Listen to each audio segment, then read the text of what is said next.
शांति। आज 6 अप्रैल 2024 बाबा के महावाक्य हैं, मीठे बच्चे, श्रीमत पर अच्छी सर्विस करने वालों को ही राजाई की प्राइज मिलती है। तुम बच्चे अभी बाप के मददगार बने हो, इसलिए तुम्हें बहुत बड़ी प्राइज मिलती है। प्रश्न है, बाप की ज्ञान डांस किन बच्चों के सम्मुख बहुत अच्छी होती है?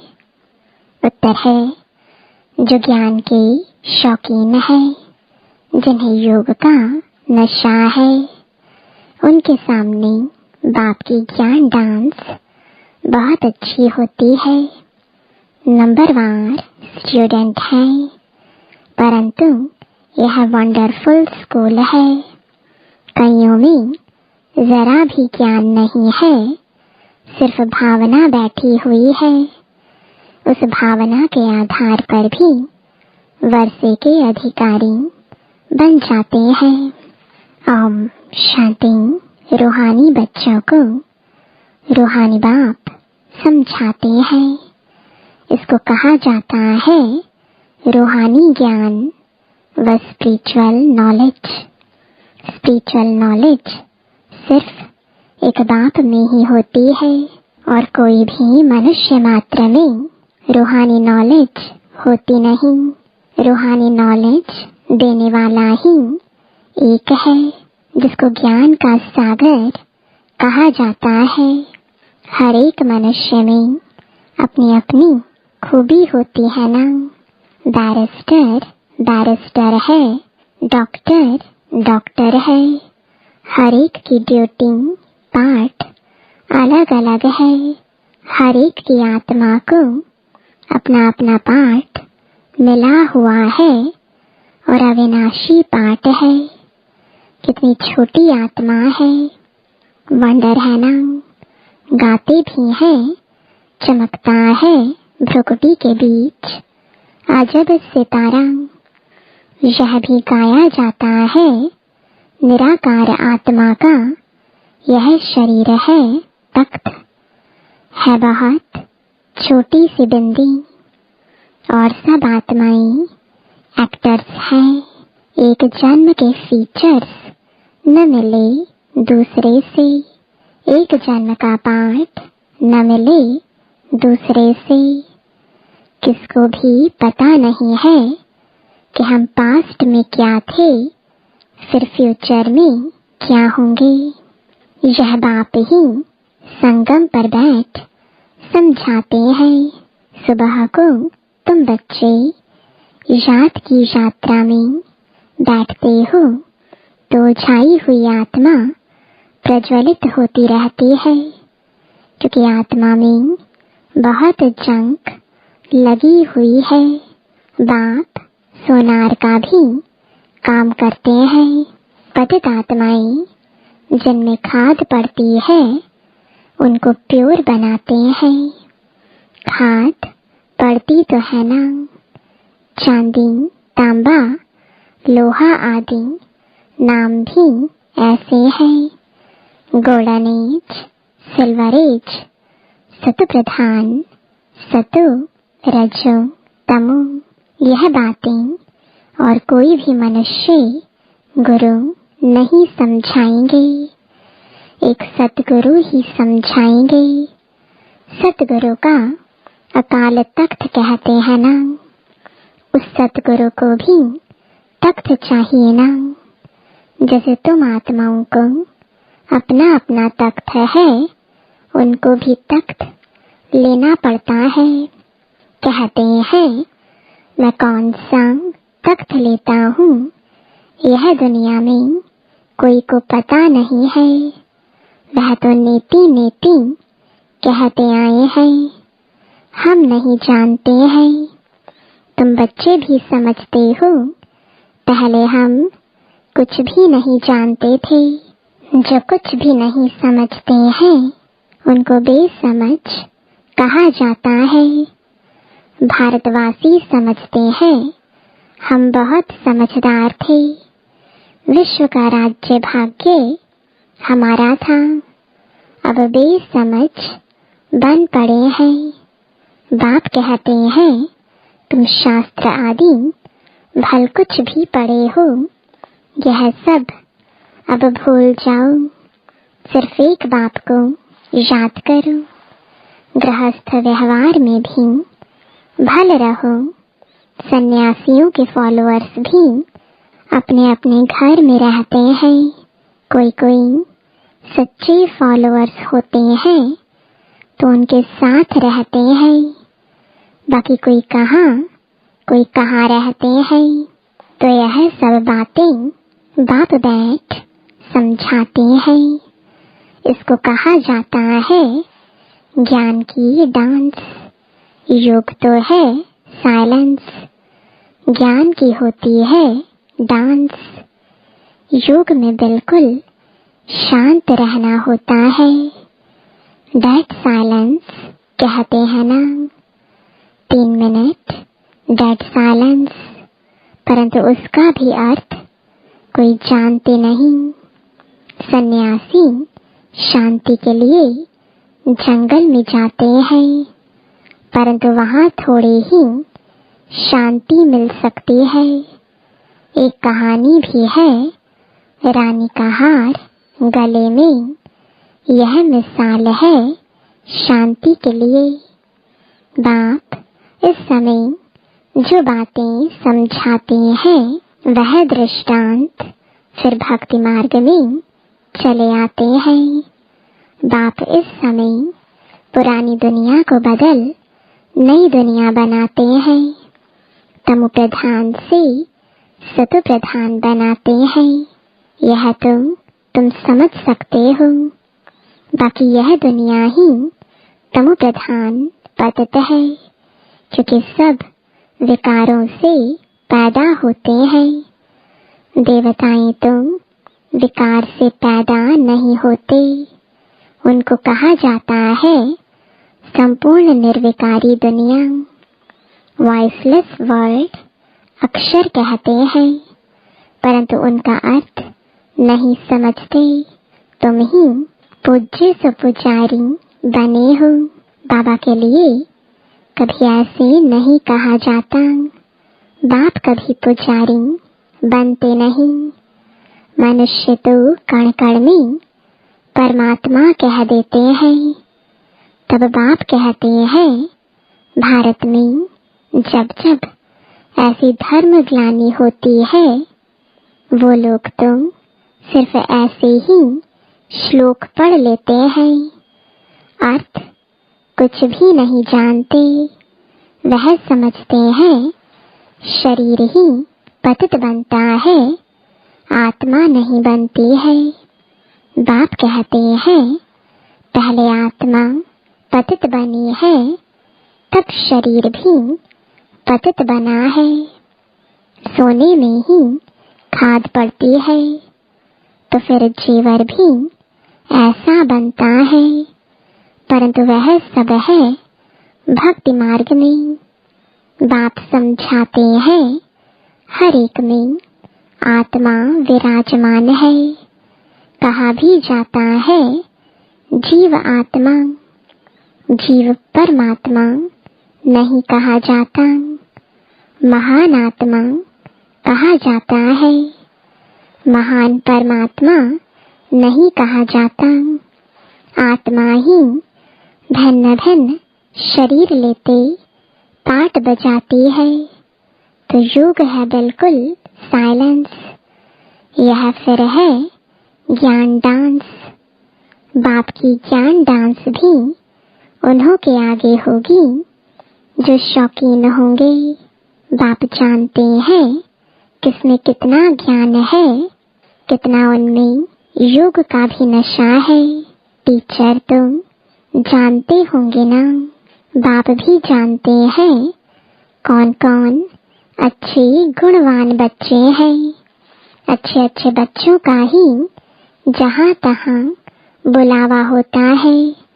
बच्चों में भी नंबरवार है, प्रजा भी नंबरवार पुरुषार्थ अनुसार बनती है। यह स्कूल अथवा पाठशाला है ना। पाठशाला में हमेशा नंबरवार बैठते हैं। समझ सकते हैं फलाना होशियार है, यह मीडियम है। यहाँ तो यह बेहद का क्लास है, इसमें किसको नंबरवार बिठा नहीं सकते। बाबा जानते हैं हमारे सामने यह जो बैठे हुए हैं इनमें कुछ भी ज्ञान नहीं है, सिर्फ भावना है। बाकी तो न ज्ञान है न याद है।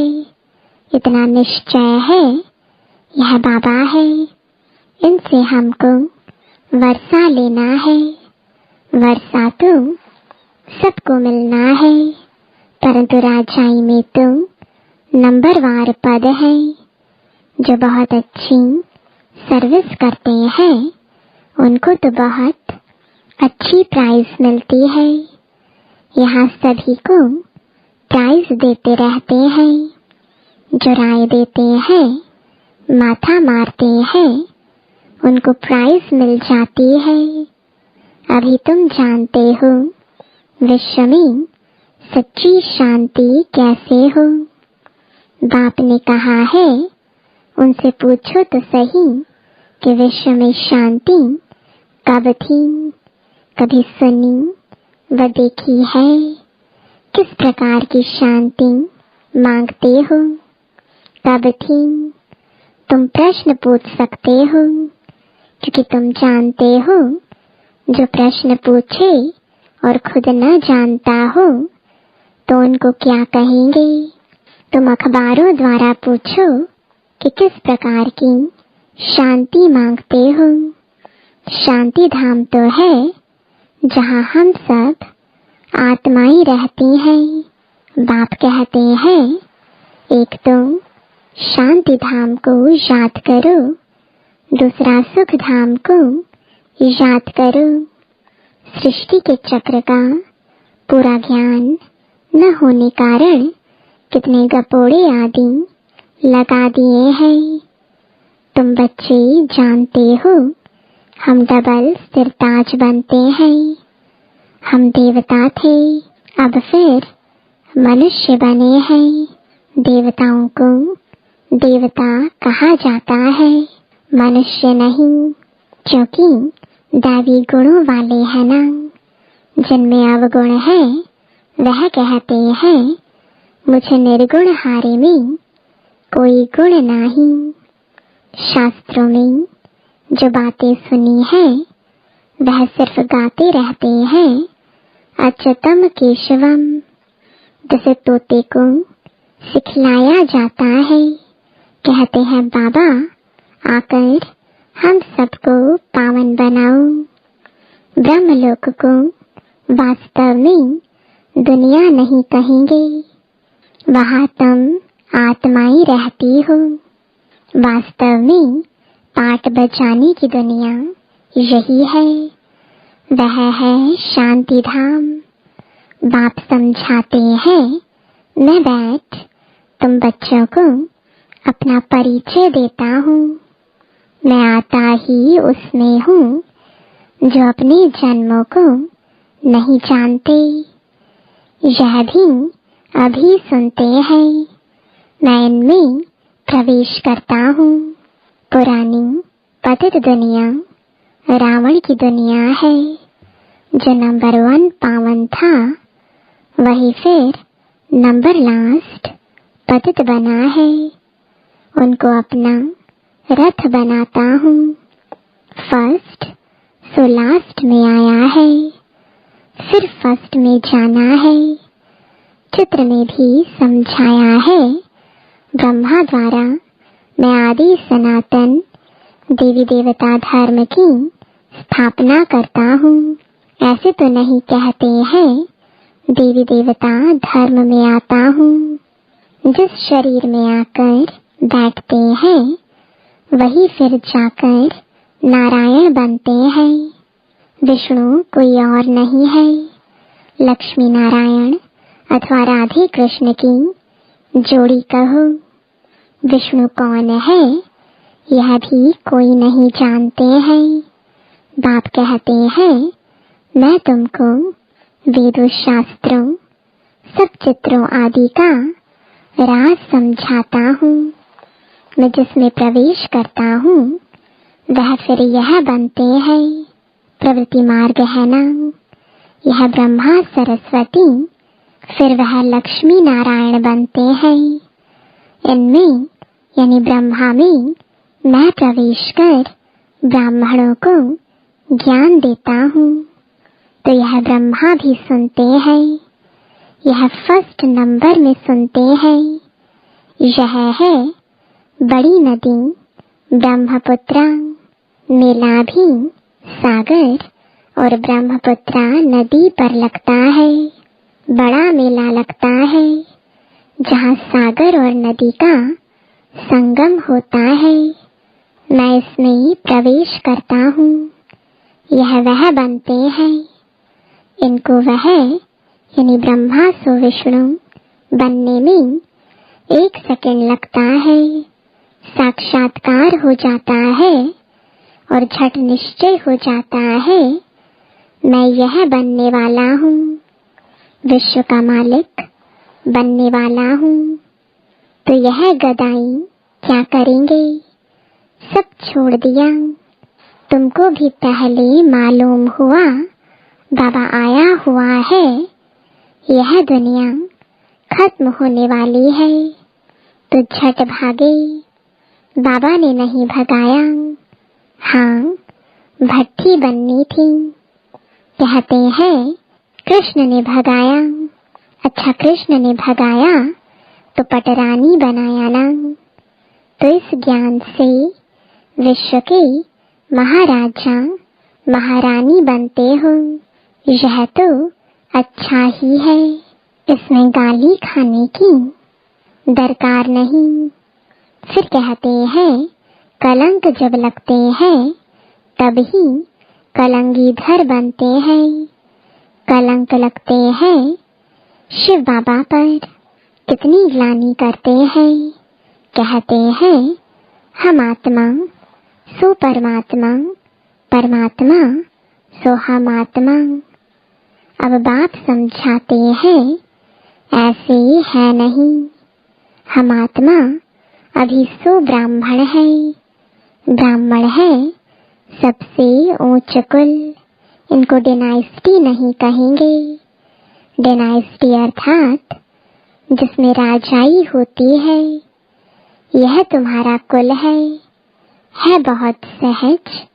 हम ब्राह्मण सो देवता बनने वाले हैं, इसलिए दैवी गुण जरूर धारण करने हैं। सिगरेट, बीड़ी आदि का देवताओं को भोग लगाते हो क्या? श्रीनाथ द्वारे में बहुत घी के माल ठाल बनते हैं। भोग इतना लगाते हैं जो फिर दुकान लग जाती है, यात्री जाकर लेते हैं। मनुष्यों की बहुत भावना रहती है। सतयुग में तो ऐसी बातें होती नहीं। ऐसी मक्खियाँ आदि होंगी नहीं जो किसी चीज को खराब करे। ऐसी बीमारी आदि वहाँ होती नहीं। बड़े आदमियों के पास सफाई भी बहुत होती है। वहाँ तो ऐसी बातें ही नहीं होती। रोग आदि होते नहीं। यह सब बीमारियां द्वापर से निकलती हैं। बाप आकर तुमको एवर हेल्दी बनाते हैं। तुम पुरुषार्थ करते हो बाप को याद करने का, जिससे तुम एवर हेल्दी बनते हो। आयु भी बड़ी होती है। कल की बात है, 150 वर्ष आयु थी ना। अभी तो 40-45 वर्ष एवरेज है, क्योंकि वह योगी थे, यह भोगी है। तुम राजयोगी, राज ऋषि हो, इसलिए तुम पवित्र हो। परंतु यह है पुरुषोत्तम संगम युग, मास या वर्ष नहीं। बाप कहते हैं, मैं कल्प कल्प पुरुषोत्तम संगम युगे युगे आता हूँ। बाप रोज रोज समझाते रहते हैं, फिर भी कहते हैं, एक बात कभी नहीं भूलना, पावन बनना है तो मुझे याद करो। अपने को आत्मा समझो, देह के सभी धर्म त्याग करो। अब तुमको वापस जाना है। मैं आया हूँ तुम्हारी आत्मा को साफ करने, जिससे फिर शरीर भी पवित्र मिलेगा। यहाँ तो विकार से पैदा होते हैं। आत्मा जब संपूर्ण पवित्र बनती है, तब तुम पुरानी जुत्ती को छोड़ते हो, फिर नई मिलेगी। तुम्हारा गायन है वंदे मातरम। तुम धरती को भी पवित्र बनाती हो।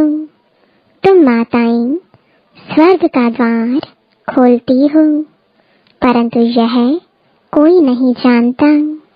अच्छा, मीठे मीठे सिकिलदे बच्चों प्रति माता पिता बाप दादा का याद प्यार और गुड मॉर्निंग। रूहानी बाप की रूहानी बच्चों को नमस्ते। रूहानी बच्चों की रूहानी बाप दादा को गुड मॉर्निंग और नमस्ते। धारणा के लिए मुख्य सार है, पहला, आत्मा रूपी ज्योति को प्रज्वलित करने के लिए सवेरे सवेरे याद की यात्रा में बैठना है। याद से ही जंग निकलेगी। आत्मा में जो खाद पड़ी है, वह याद से निकाल सच्चा सोना बनना है। दूसरा, बाप से उच्च पद की प्राइज लेने के लिए भावना के साथ साथ ज्ञानवान और गुणवान भी बनना है। सर्विस करके दिखाना है। वरदान है, चलन और चेहरे से पवित्रता के श्रृंगार की झलक दिखाने वाले श्रृंगारी मूर्त भव। पवित्रता ब्राह्मण जीवन का श्रृंगार है। हर समय पवित्रता के श्रृंगार की अनुभूति चेहरे व चलन से औरों को हो। दृष्टि में, मुख में, हाथों में, पाँव में सदा पवित्रता का श्रृंगार प्रत्यक्ष हो। हर एक वर्णन करे कि इनके फीचर से पवित्रता दिखाई देती है। नैनों में पवित्रता की झलक है। मुख पर पवित्रता की मुस्कुराहट है और कोई बात उन्हें नजर न आए। इसको ही कहते हैं पवित्रता के श्रृंगार से श्रृंगारी हुई मूरत। स्लोगन है, व्यर्थ संबंध संपर्क भी अकाउंट को